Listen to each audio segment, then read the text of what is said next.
कृषि मंत्री शिवराज सिंह चौहान ने कहा है कि भारत और अमेरिका के बीच कृषि बाजार तक पहुंच को लेकर चल रही व्यापार वार्ताओं में भारत अपने किसानों के हितों की रक्षा को सर्वोपरि प्राथमिकता देगा। उन्होंने स्पष्ट किया है कि भारत आंख मूंद कर कोई समझौता नहीं करेगा, बल्कि संभावित लाभ और हानि का पूरी तरह मूल्यांकन करने के बाद ही किसी समझौते पर हस्ताक्षर किया जाएगा।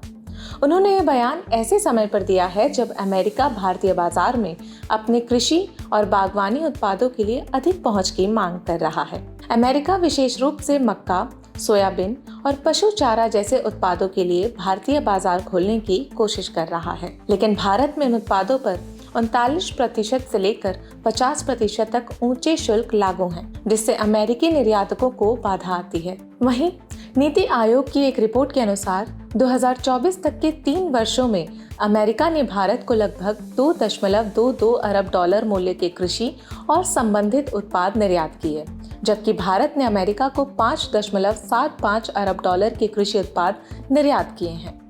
जिनमें प्रमुख रूप से जमे हुए झींगे, बासमती चावल, मसाले, प्रसंस्कृत अनाज और अन्य मूल्य संवर्धित उत्पाद शामिल हैं। मंत्री चौहान ने ये भी कहा है कि दोनों देशों के बीच व्यापक व्यापार पर नजर रखते हुए ही कोई निर्णय लिया जाएगा और सरकार ग्रामीण समुदायों की चिंताओं और वैश्विक मूल्य अस्थिरता के खतरों को ध्यान में रखते हुए कृषि और डेयरी बाजारों को पूरी तरह खोलने में सतर्कता बरतेगी। ऐसा तब कहा जा रहा है जब भारत और अमेरिका के बीच कृषि व्यापार को लेकर समझौते के पहले चरण की रूपरेखा तैयार करने पर बात चल रही है, जिसे सितंबर-अक्टूबर 2025 तक अंतिम रूप दिए जाने की संभावना है। दरअसल अमेरिका चाहता है कि भारत इन शुल्कों को घटाए और अपने बाजार को अमेरिकी उत्पादों के लिए अधिक खोल दे, लेकिन भारत विशेषकर डेयरी और ग्रामीण क्षेत्रों को वैश्विक कीमतों के उतार चढ़ाव से बचाने के लिए सतर्क है। अगर भारतीय बाजार में अमेरिकी उत्पादों की अधिक एंट्री होती है तो घरेलू किसानों पर असर पड़ सकता है, इसलिए सरकार कोई भी कदम सोच समझकर उठाने की बात कह रही है। वहीं केंद्रीय मंत्री शिवराज सिंह चौहान का स्पष्ट संदेश है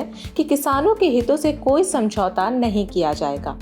भारत और अमेरिका के बीच कृषि व्यापार पर बातचीत भले ही तेज हो रही हो, लेकिन भारत के लिए प्राथमिकता अपने किसानों की सुरक्षा और आत्मनिर्भर कृषि व्यवस्था को बनाए रखना है।